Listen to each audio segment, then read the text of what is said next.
तो नमस्ते फिजियोस, जो आज का हमारा टॉपिक है वो है लीवर फंक्शन टेस्ट। अब देखो, लीवर फंक्शन टेस्ट को पढ़ने से पहले हम पहले लीवर के फंक्शन देख लेते हैं, है ना। क्योंकि अगर हमें लीवर के फंक्शन ही नहीं पता तो लीवर फंक्शन टेस्ट का देखने का कोई मतलब नहीं है। पहले हम लीवर फंक्शन टेस्ट देख लेते हैं, बिल्कुल ब्रीफ में लीवर फंक्शन देख लेते हैं। तो देखो, जो हमारा लीवर फंक्शन को याद करने का तरीका है वो है सिंपल। एक निमोनिक है सिंपल्ड। अब ऐसे हमारा क्या होता है, लीवर का फंक्शन क्या होता है, एक हमारा स्टोरेज है ना। किस चीज़ का स्टोरेज करता है, हमारा फैट सोल्यूबल विटामिन का और हमारे ग्लाइकोजन का। ये हमारा इसका ऐसे स्टोरेज फंक्शन हो गया। दूसरा क्या होता है, हमारी इम्यूनिटी प्रोवाइड करता है हमारा लीवर। किसके थ्रू? कूफर सेल के थ्रू इम्यूनिटी में हेल्प करता है। मेटाबॉलिज्म करता है, एम से हमारा मेटाबॉलिज्म हो गया। किस चीज़ का मेटाबॉलिज्म करता है, हमारे फैट, कार्ब और हमारा प्रोटीन, इनका हमारा मेटाबॉलिज्म करता है। पी से हमारा प्रोटीन सिंथेसिस।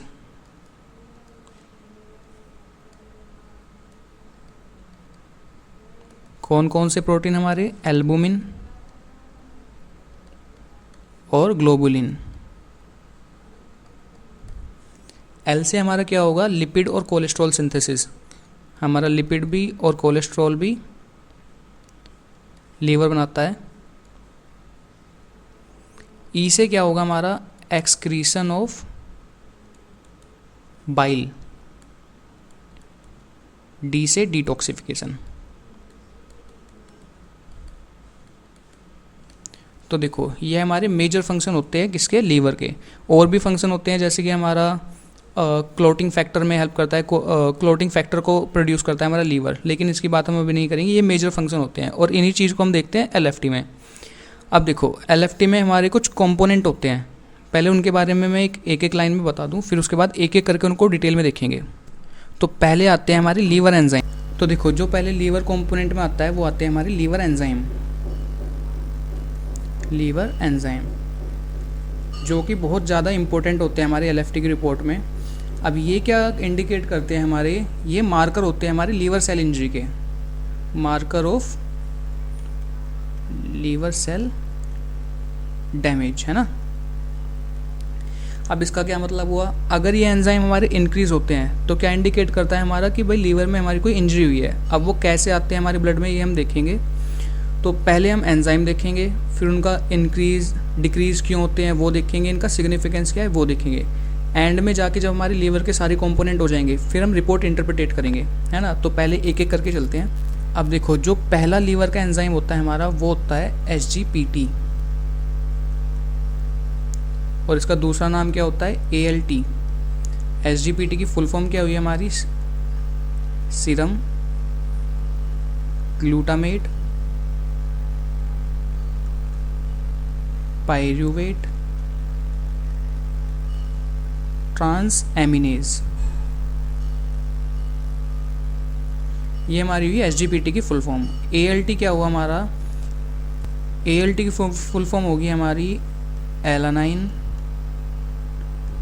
Amino transferase.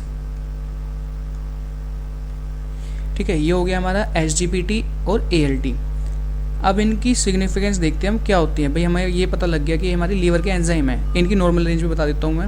अब देखो, नॉर्मल रेंज जो होती है वो लैब टू लैब डिफर करती है, क्योंकि किसी ने किस मेथड से किया होता है, किसी ने किस मेथड से किया होता है। फिर भी जो इसकी एक नॉर्मल रेंज है वो होती है हमारी 5 से लेके 56 तक यूनिट पर लीटर। ये हमारी इसकी यूनिट होती है, सॉरी रेफरेंस रेंज होती है हमारी। अगर इतना है तो मतलब हमारे लीवर का जो फंक्शन है वो नॉर्मल है।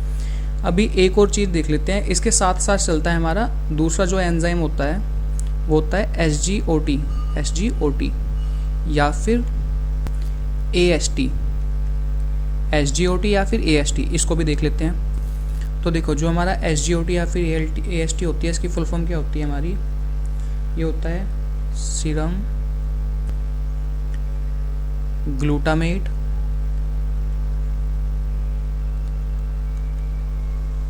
ऑक्सैलोएसीटेट ट्रांस एमिनेज, या फिर जो इसका दूसरा नाम होता है हमारा वो होता है एस्पार्टेट एमिनो ट्रांसफरेज। ठीक है, ये होते हैं हमारे S G P T, S G O T. S G P T की हमने क्या देखी थी रेंज, नॉर्मल 0.5 से हमारा कितना 55 या फिर हमारा 50 यूनिट पर लीटर हमारी इसकी नॉर्मल रेंज होती है। और जो हमारी एस जी ओ टी की या फिर हमारी ए एस टी की होती है वो क्या नॉर्मल रेंज होती है, इसकी भी नॉर्मल रेंज लगभग सेम होती है, 5 से या तो 50 या 55 यूनिट पर लीटर।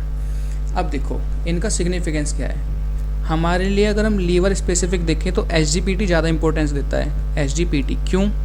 क्योंकि ये स्पेसिफिकली लीवर में प्रेजेंट होता है, ये हमारी लीवर सेल में प्रेजेंट होता है specifically S G P T. और जो हमारा एस जी ओ टी होता है वो हमारा लीवर में, S G O T liver में प्रेजेंट रहता है, किडनी में प्रेजेंट रहता है, मसल में प्रेजेंट रहता है और हार्ट में प्रेजेंट रहता है। ठीक है, जो हमारा एस जी ओ टी है वो लीवर, किडनी, मसल, हार्ट, तो इसका मतलब ये लीवर स्पेसिफिक नहीं है ज़्यादा। तो हम जब रिपोर्ट में देखते हैं एस जी पी टी और एस जी ओ टी ये लगभग साथ साथ इंक्रीज होते हैं। तो ऐसा हो सकता है कि S G P T increase हो लेकिन S G O T normal हो सकता है, ये भी हो सकता है। लेकिन अगर हमें लीवर स्पेसिफिक देखना है तो फोकस हमारा एस जी पी टी पे होता है। ठीक है, अब देखो पहले हम एस जी पी टी की बात कर लेते हैं। पहले ये देखते हैं कि S G P T increase की कंडीशन में होता है, कैसे हमारे ब्लड में आता है। देखो मान लो ये हमारा लीवर है, S G P T increase कैसे होगा, ये हमारा लीवर मान लो, इसमें एस जी पी टी है। ठीक है, अब किसी भी वजह से अगर हमारी लीवर सेल इंजरी हुई, इसके सराउंडिंग ब्लड वेसल मान लो, किसी भी तरह से हमारी लीवर की इंजरी हुई तो ये जो एंजाइम है ये लीवर से निकल के ब्लड वेसल में आ जाएगा। जब ये ब्लड वेसल में आएगा तो हमने एल एफ टी कराया, भाई एल एफ टी में हम ब्लड लेते हैं, तो जब हम एल एफ टी कराएंगे और एस जी पी टी हमारे ब्लड में होगा तो ये क्या इंडिकेट करेगा, हमारी लीवर इंजरी। ठीक है, तो हमारा लीवर का सिग्निफिकेंस हो गया कि भाई लीवर इंजरी में इंक्रीज होता है। अब कितना इंक्रीज होता है, किस इंजरी में होता है, वो देखते हैं इसका क्लिनिकल सिग्निफिकेंस क्या है। देखो अगर हमारा S G P T mildly increase है, मान लो हमारे इसकी नॉर्मल रेंज 5 से 50 मान लो यूनिट पर लीटर, अगर ये हमारा 60 या 100 तक है इसका मतलब माइल्ड है। अब इसके कोजेज़ क्या हो सकते हैं हमारे, या तो फैटी लीवर है अर्ली स्टेज, ठीक है, तो फैटी लीवर हो सकता है, या फिर कोई रिसेंट कोई फीवर हुआ हो, वायरल इन्फेक्शन हुआ हो, इस वजह से हमारा इंक्रीज हो सकता है। तो इसमें टेंशन लेने वाली ज़्यादा बात नहीं है, बस हम रूटीन एल एफ टी कराते हैं 1-2 महीने बाद या फिर 3 महीने बाद चेक करने के लिए कि इंक्रीज तो नहीं हो रहा। ठीक है, अगर माइल्ड है तो कोई दिक्कत नहीं है, 60 to 100 कोई दिक्कत नहीं है। अब एक कंडीशन आती है हमारी मॉडरेट, माइल्ड हमारा मेडिसिन की वजह से भी इंक्रीज हो सकता है। फिर आता है हमारा मॉडरेट, अगर हमारी वैल्यू है 150 से 500,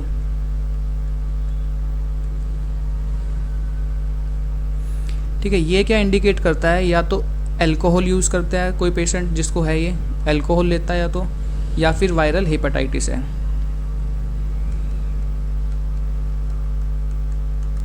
ठीक है, या तो हमारी लीवर का इन्फ्लामेशन है वायरस की वजह से, इसमें भी फैटी लीवर हो सकता है, फैटी लीवर में भी हमारा इंक्रीज हो सकता है। ठीक है, हमने 2 कंडीशन देख ली, पहले माइल्ड जिसमें हमारा कोई ज़्यादा दिक्कत लेने वाली बात नहीं है, फैटी लीवर हो सकता है, फिर कुछ ड्रग की वजह से हो सकता है, कोई टॉक्सिसिटी हो सकती है, या फिर फास्ट फूड ज़्यादा ले रहा है पेशेंट और सेडेंटरी लाइफस्टाइल है, ये हमारा माइल्ड हो सकता है। मॉडरेट में हमारा क्या हो सकता है 150 से 500, या तो अल्कोहल या फिर वायरल हेपेटाइटिस है। इसके लिए हमें फर्दर इन्वेस्टिगेशन करानी पड़ती है हेपेटाइटिस के लिए, और पेशेंट से हिस्ट्री ले लेते हैं भाई अल्कोहल लेते हो या फिर नहीं लेते। फिर इसके बाद आता है सीवियर, इसके बाद आता है हमारा हाई या फिर सीवियर। इसमें वैल्यू क्या होगी, 500 से ऊपर होगी, और ये वैल्यू हमारी 1000 भी हो सकती है, 1500 भी हो सकती है, ये वैल्यू हो सकती है हमारी। ठीक है, ये क्या इंडिकेट करता है, एक्यूट वायरल हेपेटाइटिस है, मतलब अभी जो है हमारा रिसेंटली वायरल हेपेटाइटिस हुआ है उस रेंज में हमारा बहुत जल्दी इंक्रीज होता है एसजीपीटी। ठीक है, या फिर पैरासीटामोल की ओवरडोज लिया है। कोजेस क्या हो सकते हैं हमारे, या तो एक्यूट वायरल हेपेटाइटिस है,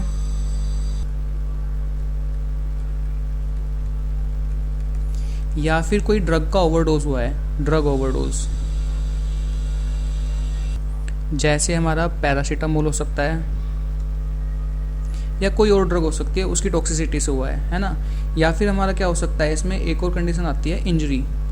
इंजरी में भी हमारा एक, अगर कोई एक्यूट इंजरी है तो हमारा हाई एसजीपीटी हो सकता है। तो ओवरऑल हम क्या देखते हैं इसमें, एसजीपीटी हमारा लीवर स्पेसिफिक है, लीवर स्पेसिफिक। ये क्या इंडिकेट करता है हमारा कि भाई हमारी लीवर में कुछ ना कुछ इंजरी हुई है, ये चीज़ इंडिकेट करता है।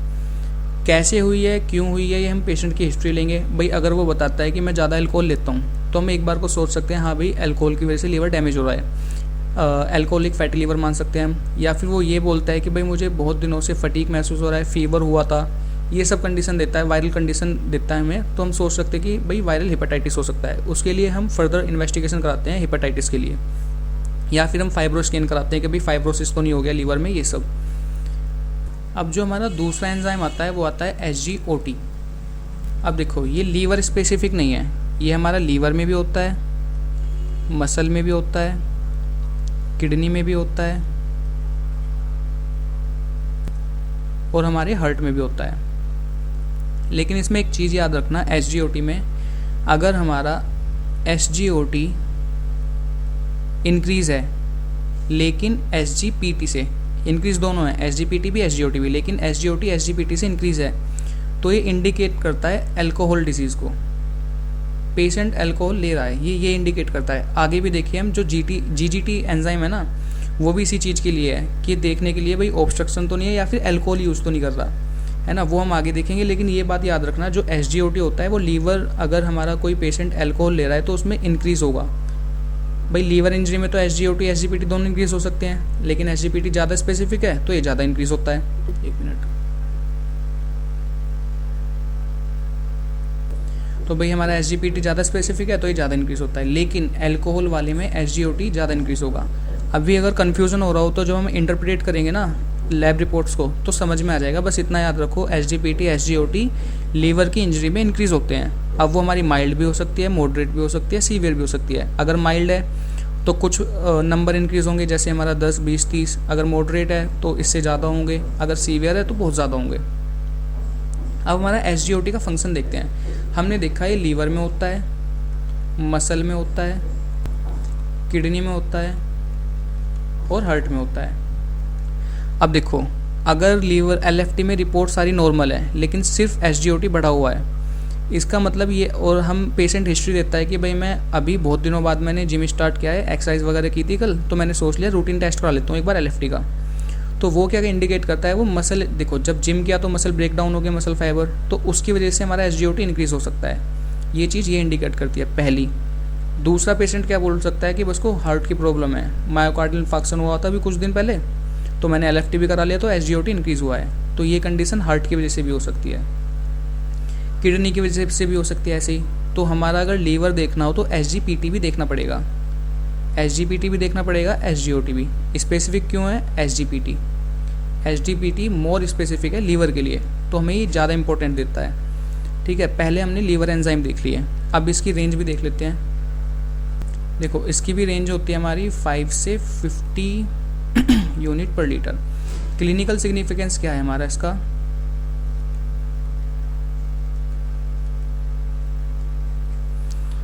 हमने क्या देखा अभी वही देखते हैं। पहला, अल्कोहलिक लीवर डिजीज में हमारा ये इंक्रीज होगा,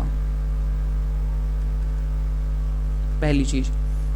जो हमारा SGOT है वो हमारा SGPT से ज़्यादा इंक्रीज होगा। ठीक है, दूसरी चीज़ क्या होगी हमारा, अगर किसी को मायोकार्डियल इंफार्क्शन हुआ हो, चेस्ट पेन हुआ हो, ये सब हुआ हो, तो उस केस में क्या होगा, हमारा जो SGOT है वो इंक्रीज होगा। और मार्कर के साथ, जो हमारे कार्डियक मार्कर होते हैं उनके साथ।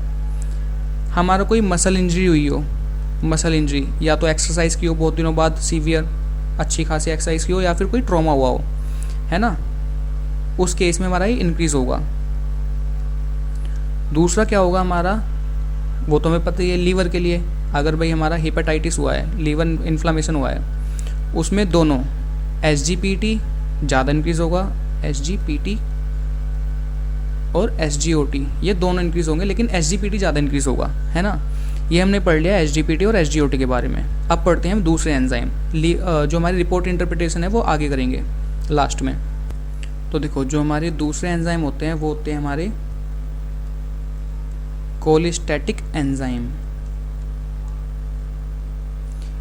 ये किस चीज़ के मार्कर होते हैं, हमारे बाइल जो होता है उसके फ्लो के ऑब्स्ट्रक्शन जो होते हैं, बाइल फ्लो ऑब्स्ट्रक्शन जो होता है उसके मार्कर होते हैं, ये बताते हैं कि भाई बाइल फ्लो में ऑब्स्ट्रक्शन है या नहीं है, और भी बहुत सी चीज़ें बताते हैं, देखते हैं। तो उसमें पहला आता है हमारा ALP। तो भी पहला आता है हमारा इसमें ALP। इसका फुल फॉर्म क्या होगा हमारा? Alkaline phosphatase.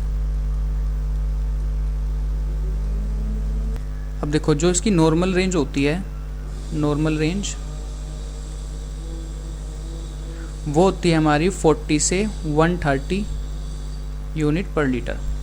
अब ये एल्कलाइन फॉस्फेटेज जो है हमारा मिलता कहाँ कहाँ पे है? पहला तो मिलता है हमारे बाइल डक्ट में, बाइल डक्ट, दूसरा बोन, तीसरा प्लेसेंटा। ये हमारा 3 चीज़ में मिलता है। भाई हमने क्या देखा ALP के बारे में? ये हमारा क्या बताता है? कोलिस्टेटिक एंजाइम है, बताता है कि बाइल का जो फ्लो है उसमें ऑब्स्ट्रक्शन है या नहीं। तो हमारा कहाँ मिलेगा? बाइल डक्ट में। अगर बाइल के बारे में बता रहे तो बाइल डक्ट में मिलेगा, बोन में मिलता है, प्लेसेंटा में मिलता है। अब देखो इसके बारे में एक चीज़ याद रखना, हमने देखा बाइल डक्ट में मिलता है, बोन में मिलता है, प्लेसेंटा में मिलता है। इसका मतलब अगर प्रेग्नेंट वुमेन है कोई तो उसमें ये इंक्रीज़ मिलेगा या फिर नॉर्मल मिलेगा। क्यों? क्योंकि प्लेसेंटा है, उसमें ALP हमारा मिलता है तो इंक्रीज़ होगा। बोन में बच्चों में जो इसकी वैल्यू होगी वो इंक्रीज़ होगी, क्यों? क्योंकि ग्रोइंग बोन होती है तो हमारा ये ALP इंक्रीज़ होता है। अब आती है बाइल डक्ट की बात। अगर ALP हमारा इंक्रीज़ होता है अदर एंजाइम के साथ, जैसे GGT, जिसका हम आगे बात करेंगे इसी के बाद, उस कंडीशन में क्या होता है? हमारा ये बाइल ऑब्स्ट्रक्शन दिखाता है। मतलब हमारा जो बाइल का फ्लो है, जिसके थ्रू वो फ्लो करता है या फिर जिस भी पाथ से वो फ्लो करता है, उसमें कहीं ना कहीं ऑब्स्ट्रक्शन है। तो ये क्या इंडिकेट करता है? अगर इसके साथ हमारा बिलिरुबिन भी बढ़ा हुआ है तो ये इंडिकेट करता है ऑब्स्ट्रक्टिव जॉन्डिस, है ना। उसके बारे में आगे बात करेंगे, बस ये याद रखना इसके बारे में। बाइल डक्ट में मिलता है, बोन में मिलता है, प्लेसेंटा में मिलता है। अगर सारी रिपोर्ट नॉर्मल है और ये इंक्रीज़ है बच्चों में, इसका मतलब नॉर्मल है क्योंकि बोन ग्रोथ हो रही है। प्लेसेंटा अगर प्रेग्नेंट लेडी में ये इंक्रीज़ मिलता है, इसका मतलब नॉर्मल है, प्रेग्नेंट लेडी में इंक्रीज़ होता ही है। लेकिन अगर एक नॉर्मल अडल्ट में ये इंक्रीज़ हो रहा है, ये इंडिकेट करता है कि भाई बाइल डक्ट में कुछ ना कुछ ऑब्स्ट्रक्शन है और हमारा जॉन्डिस हो सकता है, पोस्ट हेपेटिक जॉन्डिस, जिसको बोलते हैं ऑब्स्ट्रक्टिव जॉन्डिस। अब देखो ये और किस केस में इंक्रीज़ हो सकता है? अगर किसी को फ्रैक्चर हुआ और इसकी हीलिंग फेस हो, उसका हीलिंग फेस है, उसमें भी इंक्रीज़ हो सकता है। क्यों? ऑस्टियोब्लास्टिक एक्टिविटी हो रही है हमारी, उसमें भी ALP इंक्रीज़ होगा, है ना। इन सब में भी ये इंक्रीज़ हो सकता है, ये याद रखना। अभी तक हमने 3 एंजाइम देख लिए, SGPT, SGOT, ALP। अभी चलते हैं हम GGT पे। देखो अभी हम जो भी एंजाइम ले रहे हैं उनमें हम बात कर रहे हैं कि इंक्रीज़ होगा तो क्या होगा। अब जो लीवर के एंजाइम होते हैं ये बहुत ही कम होता है कि कम हो, और कम अगर होते भी हैं तो कुछ कंडीशन होती है, नॉर्मल या फिर सीवियर, है ना। जो मैं लास्ट में, सबसे लास्ट में बात करूँगी कम किस किस केस में हो सकते हैं सभी एंजाइम का इंडिविजुअली। अभी हम लेके चल रहे हैं हाई किस में होते हैं, क्योंकि मेनली हाई ही देखते हैं हम। जो अगर लो भी होते हैं किसी में तो वो रेयर केस होता है, फिर बहुत ही कम केस होते हैं। हम लास्ट में देखेंगे कम किन किन केसेस में हो सकते हैं। अब चलते हैं हम GGT के एंजाइम पे। तो देखो जो दूसरा एंजाइम है वो है GGT। इसका फुल फॉर्म क्या होता है? Gamma glutamyl transferase. अब इसकी नॉर्मल रेंज क्या होती है? मेल में 8 से 61 यूनिट पर लीटर, फीमेल में 5 से 36 यूनिट पर लीटर। ये हमारी इसकी नॉर्मल रेंज होती है। अब ये गामा ग्लूटामाइल ट्रांसफरेज है क्या, इसका सिग्निफिकेंस क्या है वो देखते हैं हम। देखो पहले तो देखते हैं मिलता कहाँ कहाँ पे है। पहला पैनक्रियाज में, दूसरा किडनी,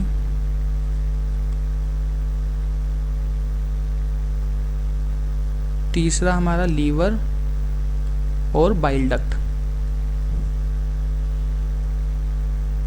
सेल्स।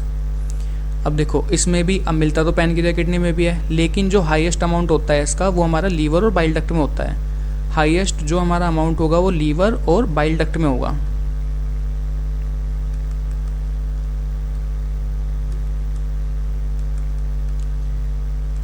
तो हमने 2 एंजाइम देखे कोलिस्टेटिक के, पहला ALP, दूसरा GGT।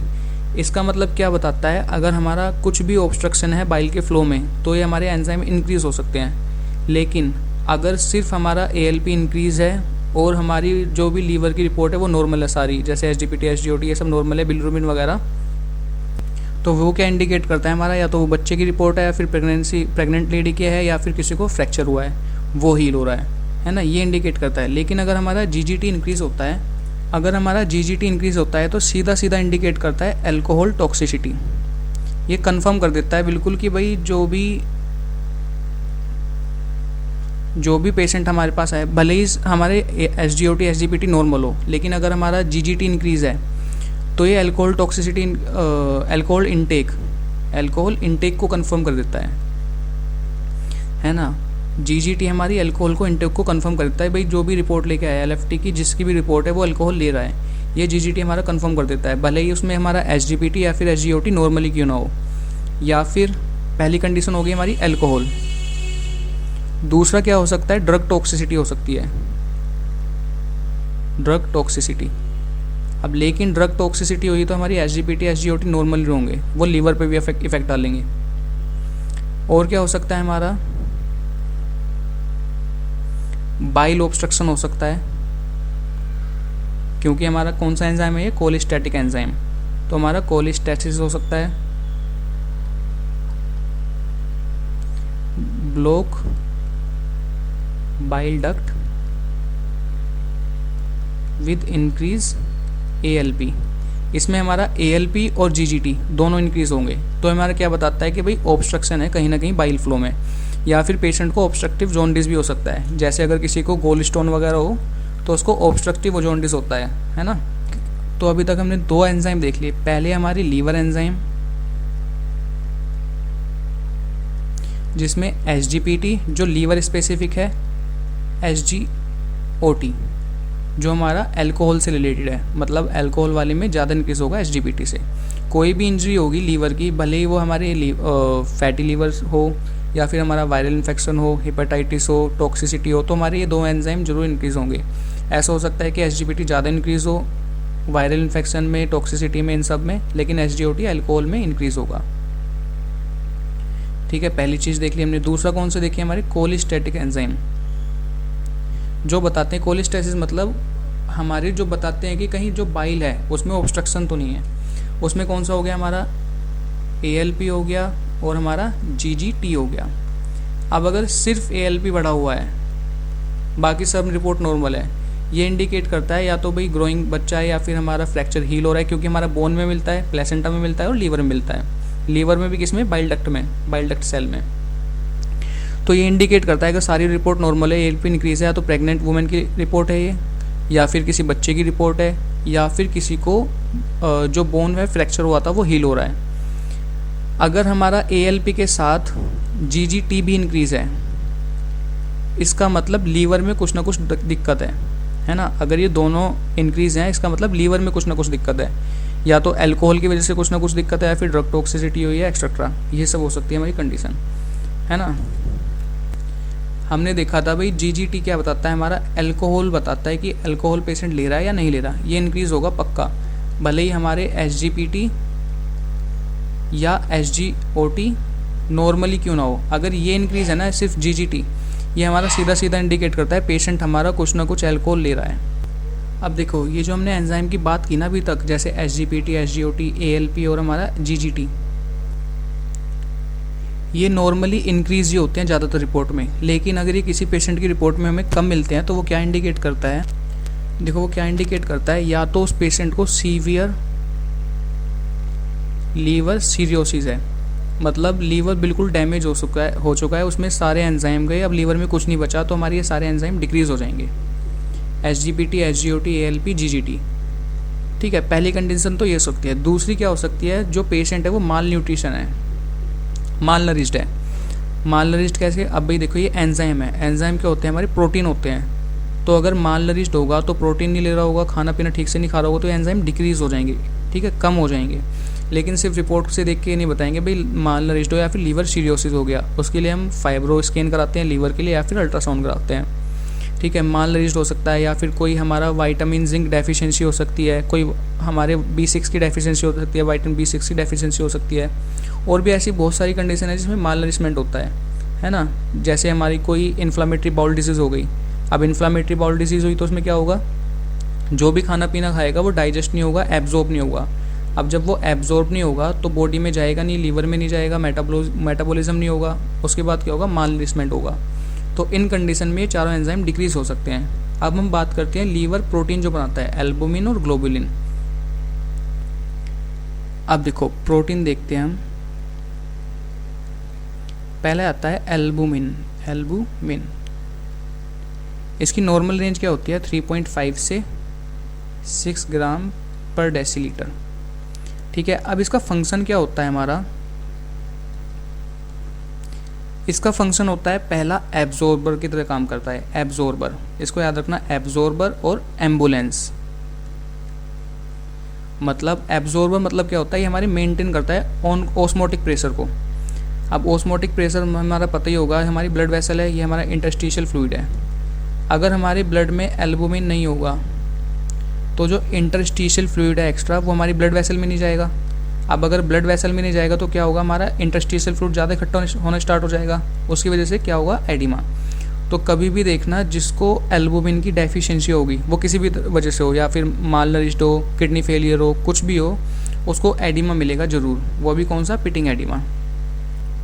तो भाई पहला फंक्शन तो देख लिया हमने, एब्जॉर्बर। एब्जॉर्बर मतलब फ्लूइड को एब्जॉर्ब करता है, कहाँ से, इंटरस्टिशियल स्पेस से ब्लड वेसल में लाता है।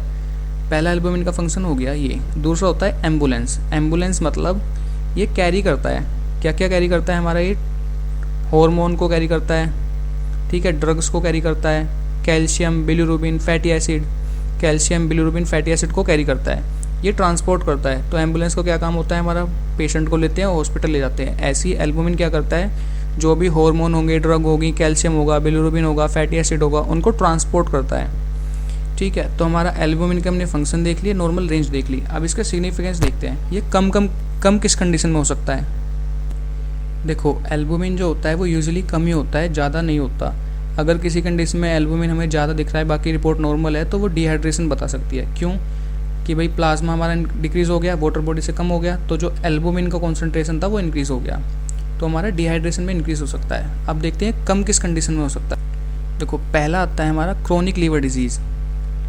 अगर क्रोनिक लीवर डिजीज़ है तो उसमें जो हमारा एल्बुमिन होगा वो कम बनेगा, तो एल्बुमिन हमारा क्या होगा, डिक्रीज़ हो जाएगा। ठीक है, दूसरा कोई किडनी डिजीज़ है, उस कंडीशन में क्यों भाई, किडनी डिजीज़ हुआ तो जो हमारी किडनी है वो एल्बुमिन को एब्जॉर्ब नहीं करेगी और यूरिन के थ्रू निकालती रहेगी। जब यूरिन के थ्रू वो निकलता रहेगा तो हमारा क्या होगा, हाइपो एल्बुमिन्यूरिया, सॉरी ये गलत बोल दिया मैंने, एल्बुमिन्यूरिया क्या होता है हमारा, यूरिन में एल्बुमिन का आना, तो हमारा हाइपो एल्बुमिन हो जाएगा, हमारी बॉडी में एल्बुमिन कम हो जाएगा, उसकी वजह से क्या होगा, हमारा एडिमा वगैरह होगा। ठीक है, किडनी फेलियर हो सकता है पहला, सॉरी दूसरा। और क्या हो सकता है हमारा, इसमें सीवियर बर्न हुआ हो। अब अगर किसी को बर्न हुआ है तो हमारा उसमें प्रोटीन लॉस होता है बहुत ज़्यादा, है ना, कोई माल नरिश्ड हो, माल नरिश्ड में भी हो सकता है, और इन्फ्लामेशन या फिर सेप्सिस हो तो उसमें भी हमारा जो ये होता है एल्बुमिन वो कम हो जाता है। ये हमारी कंडीशन हो गई, किस किस कंडीशन में डिक्रीज़ होता है। एल्बुमिन यूजुअली डिक्रीज ही होता है, अगर इंक्रीज है तो मैंने बोला डिहाइड्रेशन हो सकता है, फिर एक्सेसिव प्रोटीन ले रहा हो। किसी डिजीज़ में एल्बुमिन हमारा इंक्रीज़ नहीं होता, लीवर की किसी भी डिजीज़ में, या तो एक्सेसिव प्रोटीन ले रहा है बहुत ज़्यादा, या फिर हमारा डिहाइड्रेशन है। ठीक है, इसके बाद जो हमारा दूसरा प्रोटीन आता है वो आता है ग्लोबुलिन। देखो एल्बुमिन तो सिर्फ हमारा लीवर में बनता है, 100% एल्बुमिन हमारा लीवर में बनता है, लेकिन जो ग्लोबुलिन है वो 100% लीवर में नहीं बनता, कुछ पार्ट जो है उसका लीवर में बनता है। ठीक है, और इसका सिग्निफिकेंस क्या होता है हमारा एल्बुमिन ग्लोबुलिन का, अगर हमारा ये इंक्रीज़ है, ये क्या इंडिकेट करता है भाई, ग्लोबुलिन है, ग्लोबुलिन हमारी इम्यूनिटी में हेल्प करता है, तो इम्यूनिटी में हेल्प करेगा तो किसी भी इन्फेक्शन में इंक्रीज़ होगा। क्यों, क्योंकि उस इन्फेक्शन को मारने के लिए। तो हमारा कोई क्रोनिक इन्फेक्शन हो सकता है जैसे कि टीबी, ट्यूबरक्लोसिस, HIV हो सकता है, उस कंडीशन में इंक्रीज़ होगा। कोई ऑटोम्यून डिजीज़ हो सकती है जैसे हमारा रिमेटेड आर्थराइटिस, है ना, कोई लीवर डिजीज़ हो सकती है, उसमें भी हमारा इंक्रीज़ होगा। ये भाई लीवर में आ रहा है, लीवर फंक्शन टेस्ट में आ रहा है तो उसमें भी इंक्रीज़ होगा। लीवर डिजीज़ में कंपनसेटरी इंक्रीज़ होता है।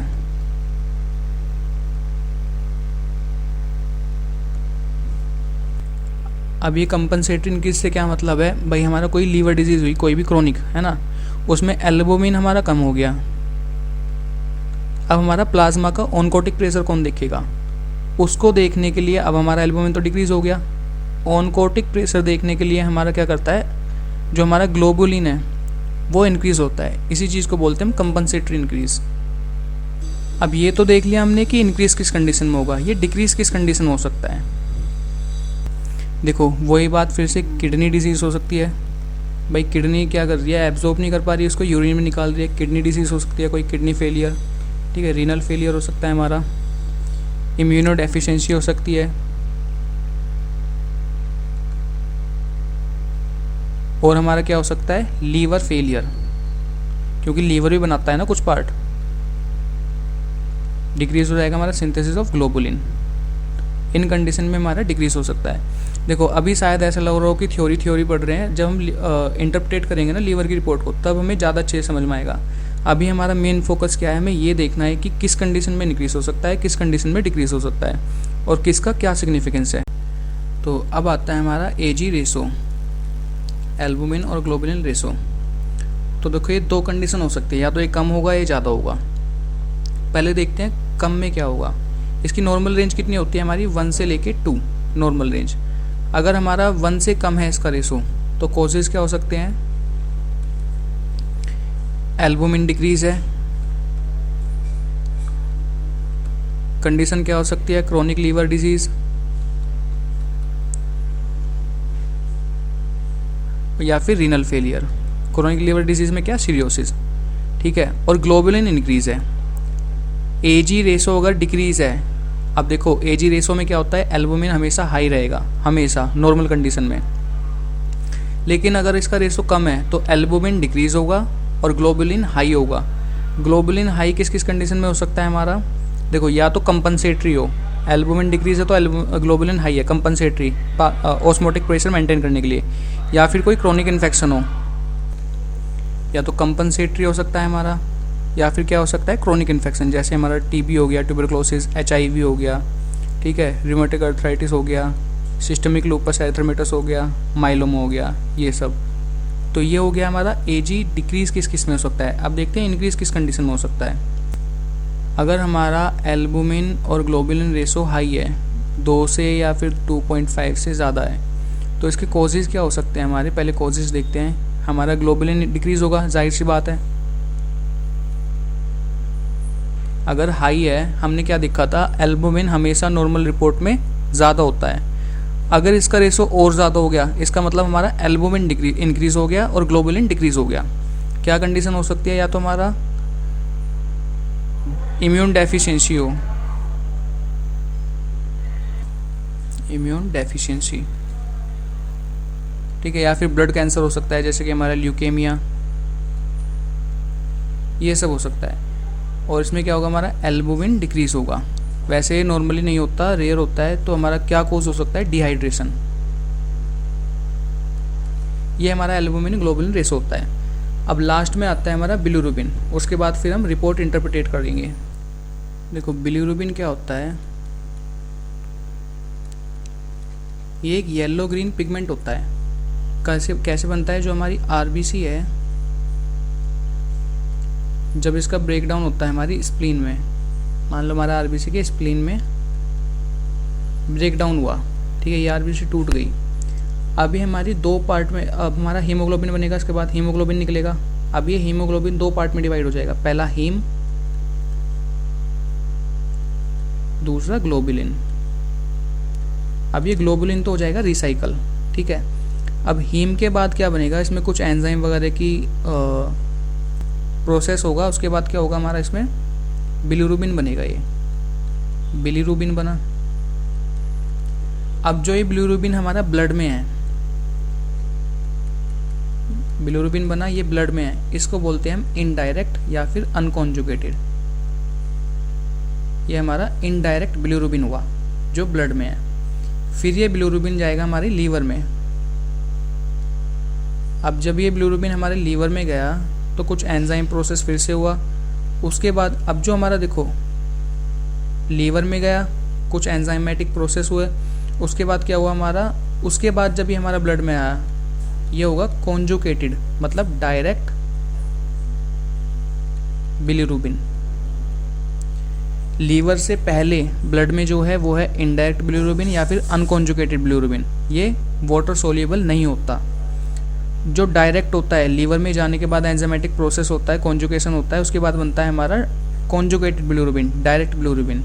ये हमारा वाटर सोल्यूबल होता है। ठीक है, अब इनकी रेंज देख लेते हैं हमारी, इसकी नॉर्मल क्या होती है और एबनॉर्मल क्या होती है और इसका सिग्निफिकेंस क्या होता है।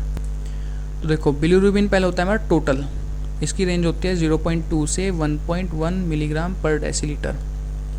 फिर आता है हमारा इनडायरेक्ट या फिर अनकॉन्जुगेटेड, लीवर से पहले जो ब्लड में है, उसकी रेंज होती है हमारी 0.2 से 0.6 तक। फिर आता है हमारा डायरेक्ट। कॉन्जुगेटेड मतलब लीवर में प्रोसेस हुआ, उसके बाद हमारे ब्लड में आया, उसकी वैल्यू होगी 0.1 से हमारी 0.4। अब अगर डायरेक्ट और इनडायरेक्ट को हम प्लस कर दें तो हमारा टोटल बिलीरुबिन आता है। अब इसका सिग्निफिकेंस क्या है, देखो देखा होगा जब भी किसी को देखो जॉन्डिस पहले देखते हैं क्या है। जॉन्डिस कोई हमारी बीमारी नहीं है, जॉन्डिस हमारा सिम्टम है। अब ये सिम्टम कैसे है, हमारी लीवर में कुछ डिसीज़ हुआ, कुछ भी हुआ चाहे, अब वो हमारा क्या लीवर को, बिलीरुबिन को क्या नहीं कर पाएगा, प्रोसेस नहीं कर पाएगा। उसकी वजह से लीवर जब प्रोसेस नहीं करेगा बिलीरुबिन को, इसका अमाउंट हाई होएगा। हमें पता है बिलीरुबिन का पिगमेंट है कैसा, येलो ऑरेंज। जब ये प्रोसेस नहीं कर पाएगा, उसके बाद क्या सिम्टम आएंगे, हमारी स्किन येलो हो जाएगी, येलो स्किन, म्यूकस मेम्ब्रेन और हमारी स्केलरा, ये सब हमारी येलो हो जाएंगी। इसी वजह से उसको बोलते हैं पीलिया। बिलीरुबिन का बढ़ना या फिर हमारा कोई जॉन्डिस कोई हमारी डिजीज़ नहीं है, ये एक सिम्टम है। ठीक है, अब देखते हैं जॉन्डिस। चलो थोड़ा ब्रीफ में जॉन्डिस बता देता हूँ एक बार। हमने ये तो देख लिया कि बिलीरुबिन जॉन्डिस में हाई होता है, लेकिन जॉन्डिस होता क्या है। पहली बात तो जॉन्डिस एक सिम्टम है, साइन है। ठीक है, प्री हिपैटिक, हिपैटिक और पोस्ट हिपैटिक। प्री हिपैटिक मतलब लीवर से पहले कुछ ना कुछ गड़बड़ हुई है, उसकी वजह से हमारा बिलीरुबिन इंक्रीज हुआ है। जैसे हमारा हीमोलिसिस हो जाए अगर, अब हमने पढ़ा है बिलीरुबिन कैसे बनता है, आरबीसी के ब्रेकडाउन से। अगर हमारी आरबीसी जल्दी जल्दी ज़्यादा टूटेंगी तो हमारा हीमोग्लोबिन निकलेगा, हीमोग्लोबिन से फिर हीम निकलेगा, हीम से बिलीरुबिन, तो हमारा क्या होगा, बिलीरुबिन इंक्रीज हो जाएगा। कौन से वाला, इनडायरेक्ट। अगर हमारा कोई भी प्री हिपैटिक डिजीज है, जॉन्डिस है, उसमें हमेशा इनडायरेक्ट बिलीरुबिन इंक्रीज होगा। ठीक है, और अगर हमारा हिपैटिक है, उसमें हमारा दोनों इनडायरेक्ट और डायरेक्ट दोनों साथ साथ चलते हैं, ये दोनों इंक्रीज होंगे।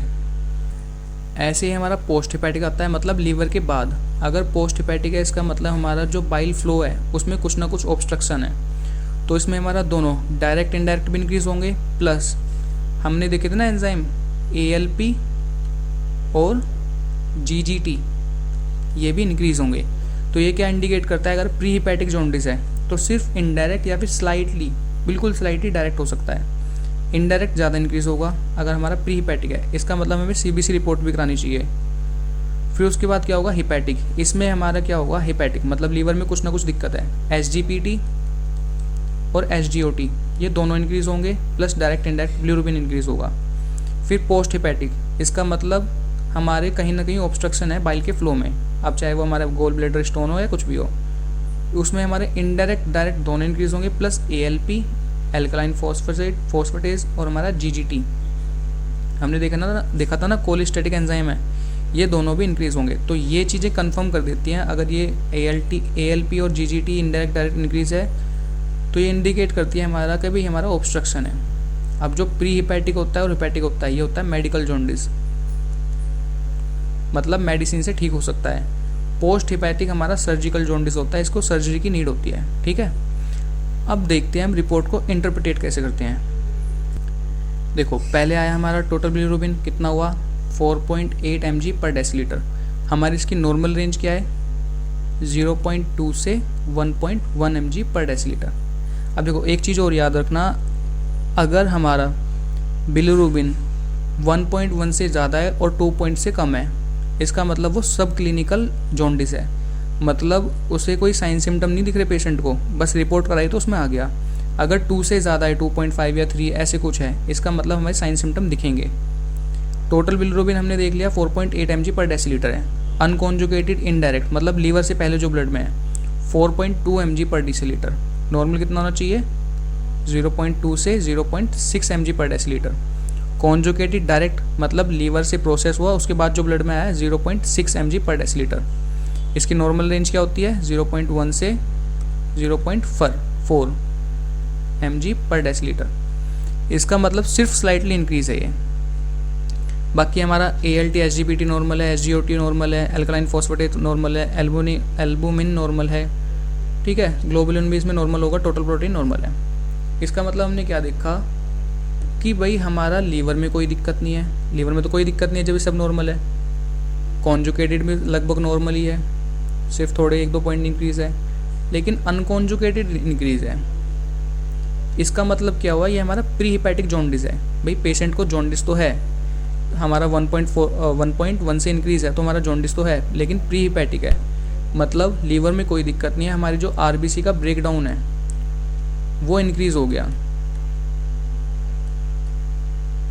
अब वो किसी भी कंडीशन की वजह से हो सकता है। इसके लिए हम क्या कराएंगे? फर्दर इन्वेस्टिगेशन, इसमें हम CBC और करा लेंगे, ठीक है। CBC करा लेंगे, फिर वो रिपोर्ट देखेंगे, फिर उसके बाद देखेंगे। लेकिन हम LFT देख रहे हैं तो सिर्फ LFT की बात करते हैं। इसको है पेशेंट को प्री हिपैटिक जॉन्डिस। अब लेते हैं एक दूसरी रिपोर्ट। देखो अब है हमारी एक ही रिपोर्ट। टोटल बिलिरुबिन कितना है हमारा? 6.2 mg पर डेसीलीटर। होना कितना चाहिए? 0.2 से 1.1 मिलीग्राम पर डेसीलीटर। डायरेक्ट मतलब जो लीवर से प्रोसेस होकर ब्लड में आया 3.4 mg पर डेसीलीटर। होना कितना चाहिए? 0.1 से 0.4 mg पर डेसीलीटर। ये भी इंक्रीज़ है, ठीक है। इनडायरेक्ट अनकॉन्जुगेटेड मतलब लीवर से पहले जो ब्लड में हमारा बिलिरुबिन है उसका अमाउंट कितना है? 2.8 mg पर डेसीलीटर। होना कितना चाहिए हमारा? ये होना चाहिए 0.2 से 0.6 mg पर डेसीलीटर। इसका मतलब डायरेक्ट और इनडायरेक्ट दोनों इंक्रीज़ हैं, ठीक है। हमने इससे पता लगा लिया भाई पेशेंट को जॉन्डिस है। अब बढ़ते हैं आगे। ALT SGPT हमने देखा था, SGPT लीवर स्पेसिफिक है। देखो कितना है? 980 इंटरनेशनल यूनिट पर लीटर।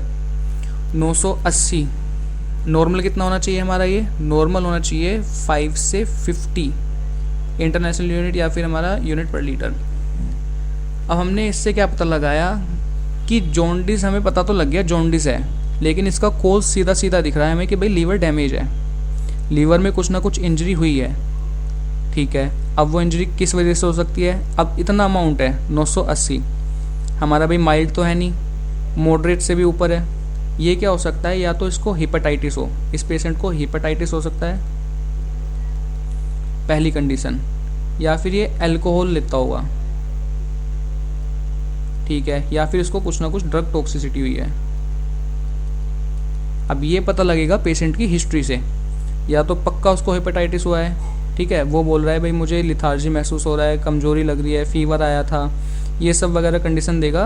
और या फिर देगा अल्कोहल की हिस्ट्री, हाँ भाई मैं अल्कोहल लेता हूँ रेगुलरली, या बोलेगा कि भाई मैं ड्रग ले रहा हूँ ये सब, और अभी मेरी मिस डोज हो गई थी, मतलब मुझे सुबह लेनी थी, गलती से मैंने 4-5 और ले ली, कुछ ड्रग टॉक्सिसिटी हो गई। AST भी हमारा इंक्रीज़ है, या फिर SGOT हमारा इंक्रीज़ है, ये भी इंक्रीज़ होगा क्योंकि लीवर में होता है तो इंक्रीज़ होगा। ये रेशो कुछ नहीं है, इन दोनों का रेशो है, ठीक है, इसको छोड़ दो, इसका ज़्यादा सिग्निफिकेंस होता भी नहीं है। हम ये चीज़ देखते हैं मेनली ALT ST। ALP कितना है हमारा? Alkaline phosphatase. ALP है हमारा 140। होना कितना चाहिए हमारा? 60 से 170, ये भी नॉर्मल है। GGT की आए अपना हमारा 85। होना कितना चाहिए हमारा? ये 5 से 40 यूनिट पर लीटर। अब देखो ALP हमारा नॉर्मल है, GGT इंक्रीज़ है। इसका मतलब हमने क्या देखा था, जो GGT होता है वो हमारा अल्कोहल स्पेसिफिक होता है, बताता है कि पेशेंट अल्कोहल ले रहा है। तो ये कहीं ना कहीं, अगर इसको हेपेटाइटिस भी होगा ना, तो ये कहीं ना कहीं अल्कोहल भी ले रहा होगा पक्का। इसका GGT इंक्रीज़ है तो ये अल्कोहल भी ले रहा होगा, ठीक है। अब हमने देख लिया भाई इस पेशेंट को जॉन्डिस भी है। जॉन्डिस किस वजह से है? लीवर डैमेज है। लीवर डैमेज किस वजह से? या तो हेपेटाइटिस होगा या फिर अल्कोहल होगा। फर्दर इन्वेस्टिगेशन कराएंगे, हेपेटाइटिस का टेस्ट करा लेंगे हम, हेपेटाइटिस के लिए टेस्ट करा लेंगे, पेशेंट से हिस्ट्री ले लेंगे। ठीक है, हमने 2 रिपोर्ट देख ली। अब देखो एक रिपोर्ट हम ये देखते हैं, इसमें बिलिरुबिन कितना है हमारा टोटल 8.5 mg डेसीलीटर इंक्रीज़ है, डायरेक्ट 6.8 mg पर डेसीलीटर, इनडायरेक्ट ये भी इंक्रीज़ है, इनडायरेक्ट भी इंक्रीज़ है। ALT कितना है हमारा SGPT नॉर्मल, ठीक है। SGOT ये भी नॉर्मल है, रेशो छोड़ दो। ALP कितना है हमारा 420, होना कितना चाहिए हमारा ALP होना चाहिए हमारा 60 से 170 इंटरनेशनल यूनिट पर लीटर। GGT कितना होना चाहिए हमारा? GGT होना चाहिए हमारा 5 से 40 यूनिट पर डेसीलीटर। अब देखो, अब हमने देखा था जो ALP होता है और हमारा GGT होता है, ये हमारे कौन से एंजाइम होते हैं? कोलिस्टैटिक एंजाइम। मतलब ये बताते हैं ऑब्स्ट्रक्शन है हमारा कहीं या फिर नहीं। और GGT स्पेसिफिकली किस चीज़ के लिए होता है हमारा? देखो मैंने पीछे बात कर ली ALP की हमने बात कर ली थी, बोन में होता है, लीवर की बाइल डक्ट में होता है हमारा, ये बाइल डक्ट में होता है, ठीक है, प्लेसेंटा में होता है। अब क्योंकि हमारा बिलिरुबिन इंक्रीज है, डायरेक्ट बिलिरुबिन इंक्रीज है, तो इसका मतलब बोन या प्लेसेंटा से तो कोई मतलब है नहीं हमें अभी। इसका मतलब हमारा क्या है? बाइल से रिलेटेड है। और अगर हमारा GGT इंक्रीज होता है तो GGT किसके लिए होता है? हमारा बाइल डक्ट के लिए होता है पहला, दूसरा किसके लिए? अल्कोहल के लिए, ठीक है। अब हमने देखा कि भाई इसको GGT भी इंक्रीज़ है, ALP भी इंक्रीज़ है, तो ये सीधा सीधा इंडिकेट करता है कि भाई इसको कहीं ना कहीं ऑब्स्ट्रक्शन है। अब या तो वो गोल ब्लैडर में कहीं ना कहीं ऑब्स्ट्रक्शन हो हमारा, ठीक है, गोल ब्लैडर में कहीं ना कहीं ऑब्स्ट्रक्शन हो सकता है, या फिर ये पेशेंट अल्कोहल भी ले सकता है। लेकिन अगर अल्कोहल लेता तो इसका ALT भी इंक्रीज़ होता है, AST भी इंक्रीज़ होता, क्यों? लीवर डैमेज हो सकता था। तो अब इसको हमने क्या देखा? इसका जॉन्डिस है, तो कौन सा जॉन्डिस है? Post hepatic jaundice. Post hepatic jaundice किस वजह से? ऑब्स्ट्रक्शन है, इसके बाइल फ्लो में कहीं ना कहीं ऑब्स्ट्रक्शन है। तो हमने 3 तरह के जॉन्डिस देख लिए, प्री हिपैटिक, पोस्ट हिपैटिक और हिपैटिक। जॉन्डिस हमारा क्लियर हो गया, हमने रिपोर्ट भी इंटरप्रेट कर ली। अब देखते हैं हम लीवर डैमेज की रिपोर्ट कौन सी होती है। देखो वैसे हमारी जो हिपैटिक की थी वो लीवर डैमेज की थी, लेकिन आगे देखते हैं अगर कुछ मिलता है तो। अब देखो ये एक रिपोर्ट है, इसमें हमारा टोटल बिलिरुबिन कितना है? 5.6 मिलीग्राम पर डेसीलीटर। डायरेक्ट भी इंक्रीज़ है, इनडायरेक्ट भी इंक्रीज़ है। एक बात ध्यान रखना, जब भी हमारा लीवर डैमेज होगा तो बिलिरुबिन तो इंक्रीज़ होगा ही होगा, ठीक है। SGOT कितना है हमारा इसमें? SGOT है 120, ठीक है। SGOT हमारा 120 है, 120 है, मतलब होना कितना चाहिए? 0.5 से हमारा 50। SGPT कितना है? 70। अब यहाँ पे एक चीज़ देखना, जो हमारा SGOT है वो हमारा SGPT से इंक्रीज़ है, मतलब क्या इंडिकेट करता है? कहीं ना कहीं अल्कोहल से रिलेटेड है, ठीक है। एक हमने यहाँ चीज़ पॉइंट पकड़ ली कि भाई अल्कोहल से रिलेटेड है यहाँ पे। ये रेशो छोड़ दो। ALP कितना है हमारा? ALP है 135, होना कितना चाहिए हमारा? ये 60 से 170, ये नॉर्मल है, ठीक है। अब देखो जो हमारा GGT है वो कितना है? 180, होना कितना चाहिए हमारा GGT? ये होना चाहिए हमारा 5 से 40, है कितना हमारा? 180। अब हमने बात की थी अगर सिर्फ GGT बढ़ा है तो हमारा ये अल्कोहल से रिलेटेड होता है कहीं ना कहीं। तो हमने ऊपर भी देखा SGOT जो होता है हमारा वो SGPT से ज़्यादा था, ये भी अल्कोहल से इंडिकेट करता है हमारा, SGCT भी अल्कोहल, ठीक है। 2 चीज़ देख ली भाई, हमारी डिजीज़ कहीं ना कहीं है तो अल्कोहल से रिलेटेड। अब हमारा टोटल प्रोटीन कितना है? 5.3 ग्राम पर डेसीलीटर, होना कितना चाहिए हमारा? 6.6 से 8.3 ग्राम पर डेसीलीटर, ठीक है। अब इसमें हम देखते हैं दोनों कौन कौन से हैं। एल्बुमिन कितना है हमारा? 2.1 ग्राम पर डेसीलीटर, होना कितना चाहिए? 3.5 से 5। अब हमने देखा एल्बुमिन डिक्रीज़ है, ठीक है। SGPT SGOT भी ज़्यादा नहीं बढ़े हुए। अब देखो एक बात ध्यान रखना, अगर कोई भी एक्यूट कंडीशन है जैसे एक्यूट वायरल हेपेटाइटिस, उसमें एकदम से SGPT SGOT इंक्रीज़ होंगे। जैसे डिजीज़ क्रोनिक होती जाएगी ऐसे हमारे SGPT तो डिक्रीज़ होते जाएंगे, मतलब बढ़े रहेंगे वो तभी भी, लेकिन प्रोटीन हमारा और डिक्रीज़ हो जाएगा। अब हमारा 2.1 ग्राम पर डेसीलीटर है, इसका मतलब हमारा एल्बुमिन तो डिक्रीज़ है, ग्लोबुलिन कितना है हमारा 3.2 ग्राम पर डेसीलीटर, होना कितना चाहिए 2.8 4.5। इसका मतलब हमारा ग्लोबुलिन नॉर्मल है, सिर्फ एल्बुमिन डिक्रीज़ हुआ है, तो इसका रेशो क्या होगा, इसका रेशो हमारा डिक्रीज़ होगा, इसका रेशो कम होगा 1 से। ठीक है, देखो ये जो हमारा एल्बुमिन ग्लोबुलिन रेशो है हमारा 0.65 है, 1 से कम है ना, तो ये क्या इंडिकेट कर रहा है, कहीं ना कहीं हमारा एल्कोहलिक लीवर डैमेज है, और ये सीरियोसिस भी हो सकता है। अब सीरियोसिस भी हो सकता है, कैसे कंफर्म करेंगे हम, इसमें फाइब्रो स्कैन कराएंगे, ये दिखाएगा हमारे लीवर में कितना फाइब्रोसिस हो चुका है। ठीक है, अब चलते हैं हम दूसरी रिपोर्ट पे। देखो अब चलते हैं हम लास्ट रिपोर्ट पे। टोटल बिलिरुबिन कितना है हमारा 0.8 mg पर डेसीलीटर, डायरेक्ट बिलिरुबिन कितना है हमारा 0.5, इनडायरेक्ट इसमें लिखा नहीं है लेकिन ये नॉर्मल है। ठीक है, 0.8 mg पर डेसीलीटर, तो मतलब हमारा बिलिरुबिन तो नॉर्मल है।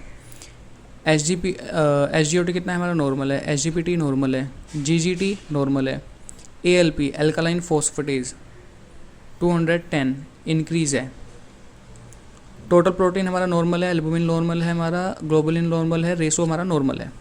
अब देखो सारी चीज़ें नॉर्मल है, सिर्फ ALP हमारा इंक्रीज़ है।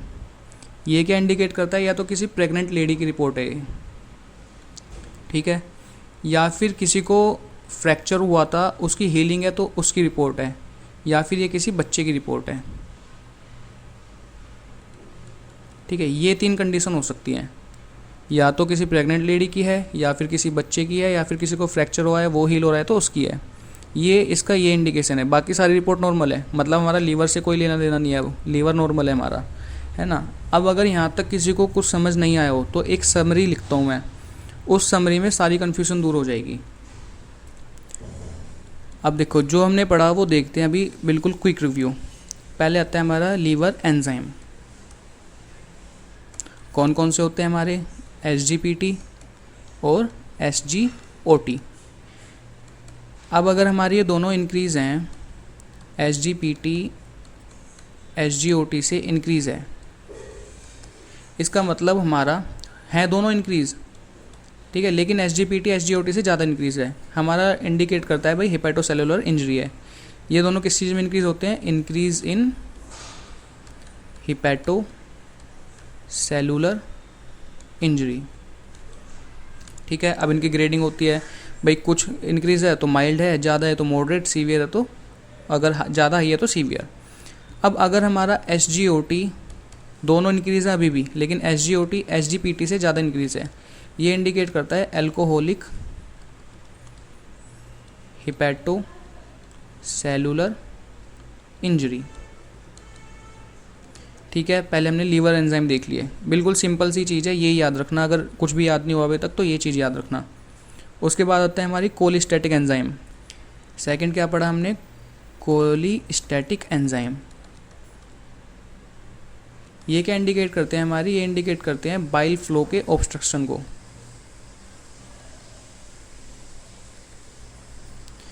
ठीक है, अगर हमारा ALP इंक्रीज़ है, ALP इंक्रीज़ किस किस में हो सकता है, या तो हमारा बाइल डक्ट ऑब्स्ट्रक्शन हो, ठीक है, या फिर बोन डिजीज़ हो कोई, या फिर ग्रोइंग चिल्ड्रन हो, अगर सिर्फ ALP इंक्रीज़ है तो।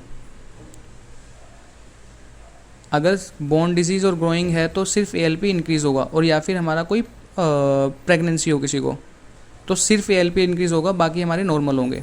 अगर हमारा ALP इंक्रीज़ है, ALP प्लस GGT इंक्रीज़ है, ये इंडिकेट करता है लीवर डिजीज़ को, लीवर डिजीज़ या फिर लीवर ओरिजिन।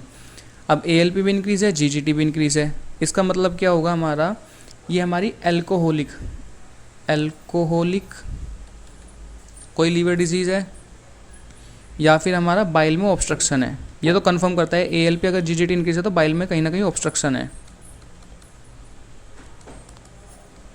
ठीक है, हमने SGPT देख लिया, SGOT देख लिया, ALP देख लिया, GGT देख लिया।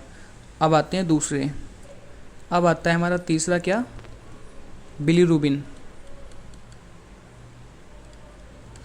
इसमें दो तरह के होते हैं, इनडायरेक्ट और डायरेक्ट। अगर हमारा इनडायरेक्ट इंक्रीज़ है तो क्या हो सकता है, हमारा अनकॉन्जुगेटेड बिलिरुबिन इंक्रीज़ है, मतलब ये किस में होता है, हमारा हीमोलिसिस में। अगर किसी को हीमोलिसिस है एक्सेसिव तो उसमें होता है हमारा इंक्रीज़, ठीक है। अगर डायरेक्ट इंक्रीज़ है,